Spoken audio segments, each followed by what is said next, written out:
امریکہ ایک بار پھر ایران کے خلاف گھیرا تنگ کرتا دکھائی دے رہا ہے۔ دلچسپ بات یہ ہے کہ تجارت اور دیگر عالمی معاملات پر امریکہ اور یورپ کے درمیان اختلافات کے باوجود ایران کے معاملے پر امریکہ، یورپی ممالک اور دیگر اتحادی ایک ہی صفحے پر نظر آتے ہیں۔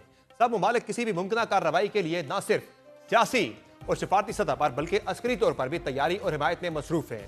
ایران کے خلاف دباؤ اب صرف بیانات تک محدود نہیں رہا بلکہ فوجی نقل و حرکت، دھمکیوں، پابندیوں اور جوابی اقدامات کی شکل اختیار کر چکا ہے۔ ایک طرف امریکہ طاقت کا مظاہرہ کرتے ہوئے دباؤ بڑھا رہا ہے اور ساتھ ہی مذاکرات کا دروازہ کھلا رکھنے کی بات کر رہا ہے، جبکہ دوسری جانب ایران واضح الفاظ میں فوری اور فیصلہ کن رد عمل کی دھمکی دے رہا ہے۔ گزشتہ شب امریکی صدر ڈونلڈ ٹرمپ نے ایک بار پھر ایران کو خبردار کیا، تاہم ساتھ ہی یہ امید بھی ظاہر کی کہ بہتر ہوگا کہ امریکہ کو اپنی دھمکی پر عمل نہ کرنا پڑے۔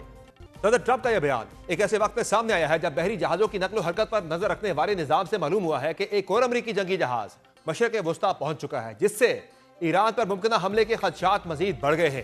ٹریکنگ سائٹ میرین ٹریفک نے دکھایا کہ guided missile destroyer U S S Delbert D Black کو بدھ 28 جنوری کو خلیج فارس کی طرف نہر سوئز سے گزرتے ہوئے دیکھا گیا۔ خیال کیا جاتا ہے کہ اب کم از کم 10 امریکی جنگی جہاز مشرق وسطیٰ میں موجود ہیں، جن میں طیارہ بردار بحری جہاز ابراہم لنکن بھی شامل ہے۔ طیاروں کی نقل و حرکت پر نظر رکھنے والے ماہر اسٹیفن واٹکنز نے حالیہ دنوں میں فلائٹ ریڈار 24 جیسی ویب سائٹ پر مشرق وسطیٰ کے اندر اور ارد گرد مختلف امریکی فوجی طیاروں کو دیکھا ہے۔ گزشتہ روز اسٹیفن واٹکنز نے پروازوں کا جائزہ لیتے ہوئے بی بی سی کو بتایا کہ امریکی فضائیہ کا ایک 11AE طیارہ کریٹ سے روانہ ہو کر سعودی عرب کے پرنس سلطان ایئر بیس کی طرف گیا۔ یہ کمرشل جیٹ ایک فضائی مواصلاتی مرکز کے طور پر کام کرتا ہے تاکہ امریکی افواج وسیع علاقوں میں تیزی اور محفوظ طریقے سے معلومات کا تبادلہ کر سکے۔ انہوں نے قطر میں موجود امریکی فضائیہ کے بوئنگ 135RC کی طرف بھی اشارہ کیا، جو الیکٹرانک نگرانی کے لیے استعمال ہوتا ہے۔ اسٹیفن واٹکنز نے یہ بھی کہا کہ سب سے زیادہ خصوصی طیارے آخر میں نظر آتے ہیں۔ اگر انہیں 2 ہفتے پہلے خطے میں منتقل کیا جاتا تو وہ اس وقت تک فارغ بیٹھے ہوتے۔ اب جب وہ دکھائی دے رہے ہیں تو اس کا مطلب ہے کہ ان کے پاس کام ہے۔ اسی دوران امریکی اخبار نیو یارک ٹائمز نے دعویٰ کیا ہے کہ صدر ٹرمپ نے ایران کے خلاف نئے اور مزید سخت فوجی آپشن پر غور شروع کر دیا ہے۔ رپورٹ کے مطابق ان میں ایران کے جوہری اور میزائل پروگرام کو مزید نقصان پہنچانا یا اعلیٰ قیادت کو کمزور کرنے جیسے اقدامات شامل ہو سکتے ہیں۔ اسی موقف کی تائید امریکی وزیر دفاع پیٹ ہیگزت کے بیان سے بھی ہوتی ہے، جنہوں نے ایران کو ایٹمی ہتھیاروں کی جانب بڑھنے سے سختی سے خبردار کیا اور کہا کہ امریکہ تمام آپشنز استعمال کرنے کے لیے تیار ہے۔ ان کا کہنا تھا کہ ایران کے پاس معاہدہ کرنے کا موقع تھا اور اسے اپنی جوہری صلاحیت میں اضافہ نہیں کرنا چاہیے تھا۔ پیٹ ہیگزت کے مطابق محکمہ دفاع صدر ٹرمپ کی توقعات کے مطابق عمل کرنے کے لیے تیار ہے اور پینٹاگون وہی کرے گا جو صدر چاہیں گے۔ دوسری طرف ایرانی فوج نے واضح کر دیا ہے کہ کسی بھی نئے حملے کی صورت میں فوری اور فیصلہ کن جواب دیا جائے گا۔